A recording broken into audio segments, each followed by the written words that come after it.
ദൈവനാമത്തിന് മഹത്വം ഉണ്ടാകട്ടെ. എൻ്റെ അച്ഛൻ്റെ ജീവിതത്തിൽ വന്ന മാറ്റത്തെക്കുറിച്ച് പറയാനാണ് ഞാൻ ആഗ്രഹിക്കുന്നത്.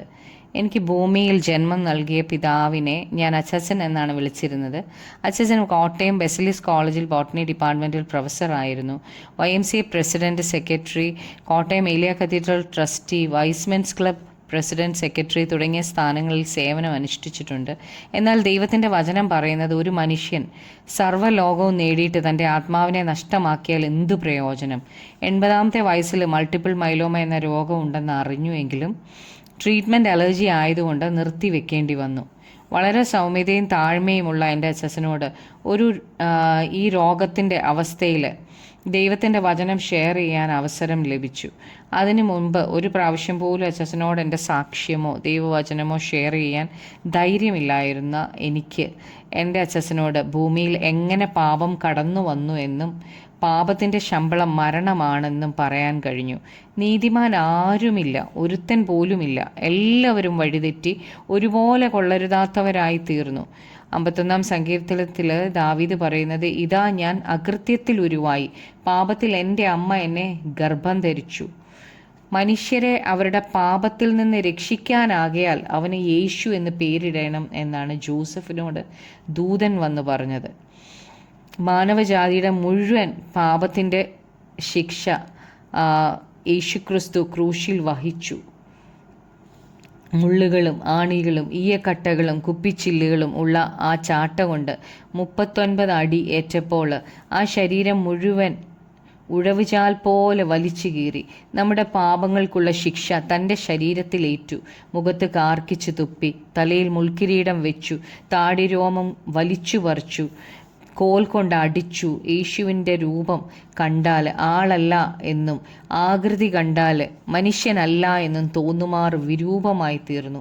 കൊല്ലുവാൻ കൊണ്ടുപോകുന്ന കുഞ്ഞാടിനെ പോലെയും രോമം കത്രിക്കുന്നവരുടെ മുമ്പാകെ മിണ്ടാതെ ഇരിക്കുന്ന ആടിനെ പോലെയും അവൻ വായി തുറക്കാതെയിരുന്നു.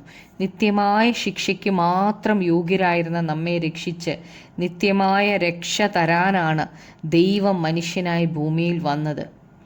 മരിച്ചിട്ട് 3-ാം ദിവസം ഉയർത്തെഴുന്നേറ്റ് ഇപ്പോൾ സ്വർഗത്തിൽ നമുക്കു വേണ്ടി ദൈവത്തോട് പക്ഷവാദം ചെയ്യാൻ എപ്പോഴും ജീവിക്കുന്നത് കൊണ്ട് നമ്മെ പൂർണ്ണമായി രക്ഷിപ്പാൻ യേശു പ്രാപ്തനാണ്. യോഹന്നാൻ 3:16 പറയുന്നു, തൻ്റെ ഏകജാതനായ പുത്രനിൽ വിശ്വസിക്കുന്ന ഏവനും നശിച്ചു പോകാതെ നിത്യജീവൻ പ്രാപിക്കേണ്ടതിന് ദൈവം അവനെ നൽകുവാൻ തക്കവണ്ണം ലോകത്തെ സ്നേഹിച്ചു. അവനിൽ വിശ്വസിക്കുന്നവന് ന്യായവിധിയില്ല. ഇത്ര വലിയ രക്ഷ നാം ഗണ്യമാക്കാതെ പോയാൽ നാം എങ്ങനെ തെറ്റിയൊഴിയും? ദൈവം ഒരുക്കിയ ഇത്ര വലിയ രക്ഷ പ്രാപിക്കാൻ തക്കവണ്ണം അച്ഛന് കൃപ ലഭിച്ചു. താനൊരു പാപിയാണെന്നും തൻ്റെ പാപത്തിൽ നിന്ന് രക്ഷിക്കാനാണ് യേശു ക്രൂശിൽ മരിച്ചതെന്നും വിശ്വസിക്കുന്നതിലൂടെ ദൈവത്തിൻ്റെ മകനായി തീരാനുള്ള ഭാഗ്യം അച്ചാച്ചന് ലഭിച്ചു.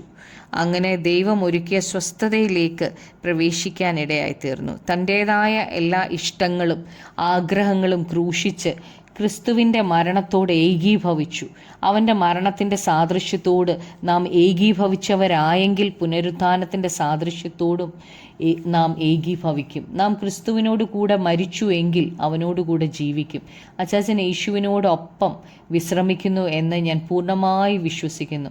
കർത്താവ് താൻ ഗംഭീരനാദത്തോടും പ്രധാന ദൂതൻ്റെ ശബ്ദത്തോടും ദൈവത്തിൻ്റെ കാഹളത്തോടും കൂടി സ്വർഗത്തിൽ നിന്ന് ഇറങ്ങി വരികയും ക്രിസ്തുവിൽ മരിച്ചവർ മുൻപേ ഉയർത്തെഴുന്നേൽക്കുകയും ചെയ്യും. പിന്നെ ജീവനോടെ ശേഷിക്കുന്ന നാം അവരോട് ഒരുമിച്ച് ആകാശത്തിൽ കർത്താവിനെ എതിരേൽപ്പാൻ മേഘങ്ങളിൽ എടുക്കപ്പെടും. ഇങ്ങനെ നാം എപ്പോഴും കർത്താവിനോടുകൂടെ ഇരിക്കും. ഇതാണ് എന്നെ ആശ്വസിപ്പിക്കുന്ന വചനം. അച്ഛൻ കർത്താവിനോട് കൂടെ വിശ്രമിക്കുകയാണ്. ഞാനും അവിടേക്ക് പോകാൻ ഒരുങ്ങുന്നു. ഈ ഭൂമിയിൽ നമുക്ക് എന്തൊക്കെ ഉണ്ടെങ്കിലും അവ ഒന്നും നമ്മെ നിത്യമായ സ്വർഗത്തിൽ എത്തിക്കുകയില്ല. ദൈവവചനം കേൾക്കുമ്പോൾ നമ്മുടെ പാപത്തെക്കുറിച്ച് ബോധ്യം വന്നിട്ട് നമ്മെ രക്ഷിക്കാൻ കഴിയുന്ന യേശു ക്രിസ്തുവിങ്കിലേക്ക് തിരിയുന്നെങ്കിൽ നമ്മെ തൻ്റെ രക്തത്താൽ കഴുകി മക്കളാക്കി തീർക്കും. പരിശുദ്ധാത്മാവിനെ നമുക്ക് നൽകി നമ്മെ ക്രിസ്തുവിനെ പോലെ ഓരോ ദിവസവും മാറ്റിക്കൊണ്ടിരിക്കും. നമ്മെ ചേർക്കാൻ വീണ്ടും വരാമെന്ന് പറഞ്ഞ യേശുവിൻ്റെ വരവാണോ നമ്മുടെ മരണമാണോ ആദ്യം നടക്കുന്നതെന്ന് നമുക്ക് അറിയത്തില്ല. ഏതാണെങ്കിലും നമുക്ക് ഒരുങ്ങാം. കർത്താവ് അനുഗ്രഹിക്കട്ടെ. സ്തോത്രം.